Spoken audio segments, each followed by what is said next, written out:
but you see it's full intensity. The arc is fully on. You're able to work with transient only in the arc physically doesn't have time just by changing the rates. When you're working with pulse width in the region of 40 to 60 milliseconds and is a flame that is lower intensity than it was before. When obviously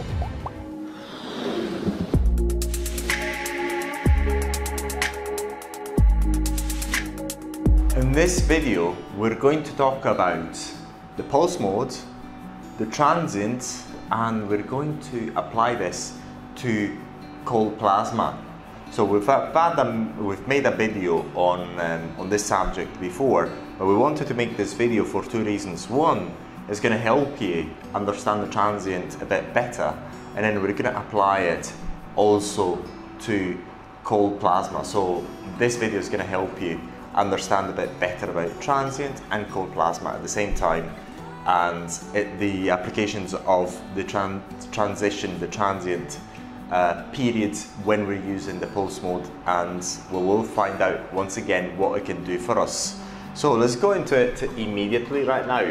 So you're able to work with transient only in pulse mode. So when we want to work with the transients, we can only do it using the pulse mode.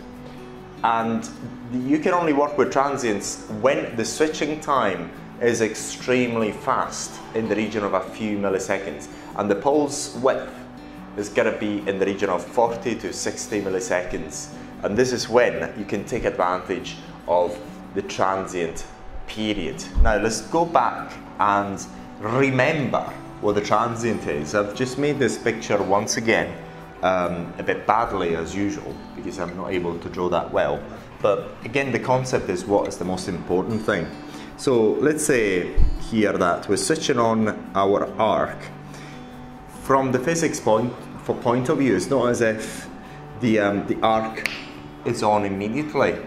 It takes a bit of time in order to reach its final intensity.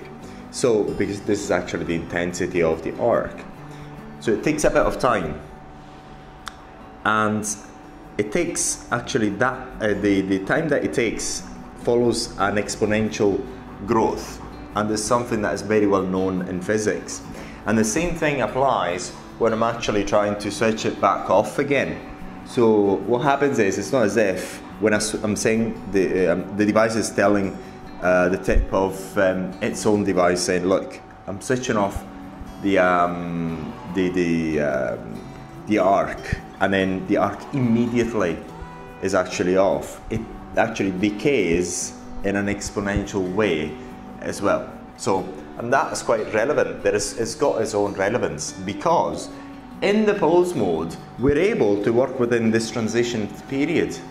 And the result of being able to work in this transition period is that maintaining the voltage, the frequency at the output of the device, of the tip, and the distance between the tip of the device and the skin, because when we're working with cold plasma, if you remember, another parameter that you can use to modulate the intensity of the arc, the force of the arc, that intensity of the arc is actually the distance between the tip of the device and the skin.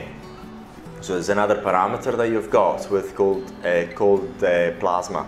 So let's say we maintain these three factors the same, these three variables the same. When you're working with pulse width in the region of 40 to 60 milliseconds and you're varying that on and off time, what you're actually doing, you're varying the intensity of the arc. Why is that?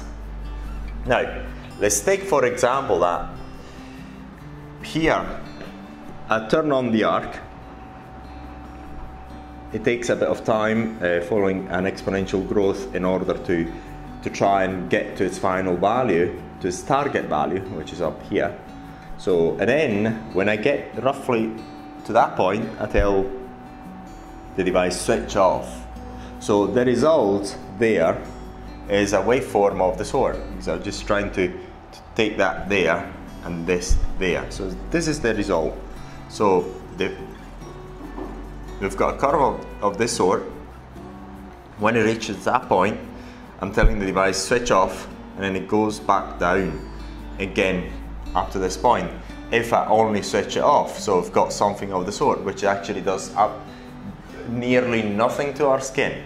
But if immediately after or at the same time as I say switch off, say switch on, or I wait a little longer, in this case the way I've drawn it is as if I'm just saying off and on at the same time, which is not possible, so let's forget that. But let's assume that I'm telling it shut off, switch off the arc, and if 1 millisecond after I'm telling it switch back on again. So the resultant is that when I say to tell the device to switch back on again, it starts getting back up again up to the whatever value is at the time when I'm actually telling it to switch off, and back off again. So let's assume I repeat this process all the time, and instead of being an off here and on here, the on is actually a bit translated there, a bit shifted over that way.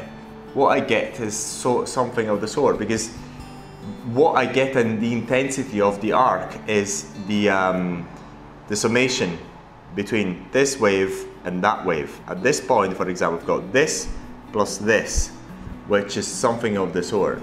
If you actually do it manually and you do it quite well, you should get something of the sort if that is shifted a bit over that way. In this case, the way I've drawn it, it should actually be completely flat.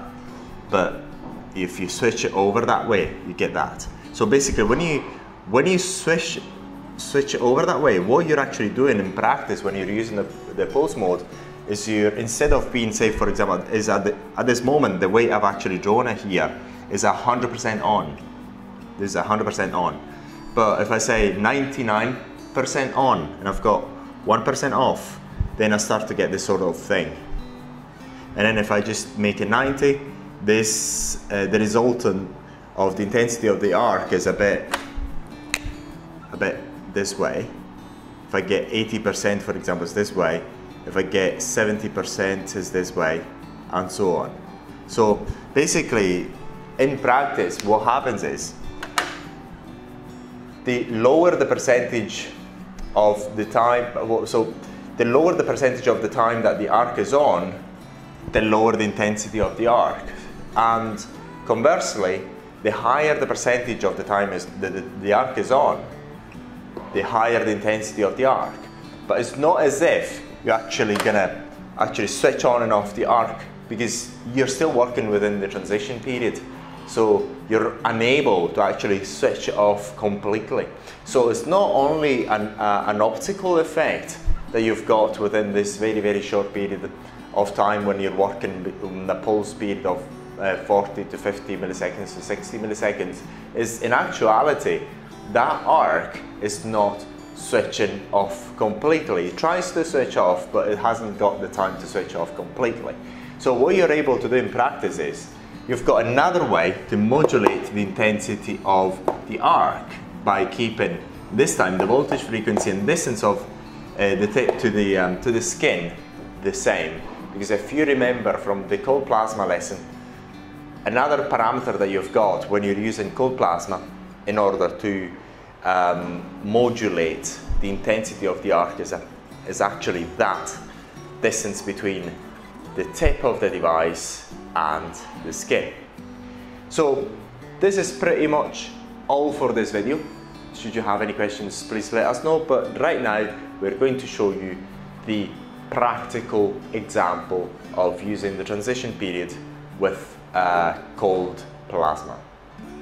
Now in this video, what we're going to do, we're going to work with the electrical arc using the pulse mode and the cold plasma, and we're going to work with the electrical arc when we have this pulse here in the region of 400-500 milliseconds, and we're going to see the full duration of the arc in this full intensity, and then we're going to go and work in the transient period. So we're going to change this to the value that it is at the moment, in the region of 40 to 50, and we're going to show you how, just by changing the rates, here at that sort of timing, then we actually change the intensity of the arc, because as we've seen, the arc does not extinguish completely when we're working in this sort of pulse time, because the arc physically doesn't have time to actually switch off completely. So when you actually change the on and off time, all you're doing is actually changing the intensity of the arc itself. And we're going to do it with cold plasma, so that's going to be a concept that is going to be easier for you to understand. Now let's get onto it. So we're going to do, I'm going to change this to say 500 milliseconds. No, 5,500. Enter. Now it's going to be a bit noisy, and I'm going to keep it on for 90% of the time. So basically, I'm going to get an arc that is going to be on 90% of the time, and I'm going to be able to see when it's going to be switched off, and it's going to be a bit noisy. But let's go and do it, because the device, what the device does when the tip of the device is on, is going to get the beeping noise on. So see whether it works now. It's not working. So what I'm going to do is do this, and now it's working. So what you hear, this beeping, is when it beeps only when the tip of the device is on. Let's go and look at it.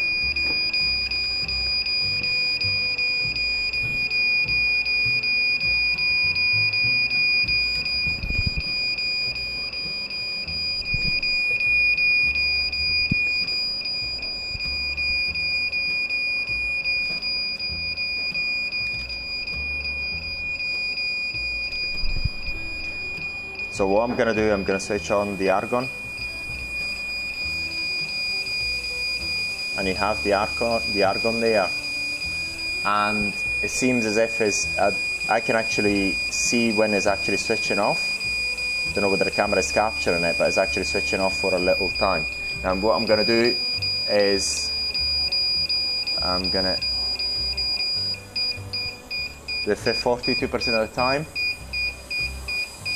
And I see the arc switching on and off. But you see it's full intensity. The arc is fully on. We're going to see what happens when I'm going to change this. I'm going to stop it. I'm going to change this to 40 again.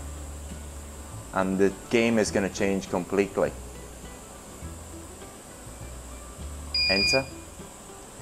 And then see the start. Okay.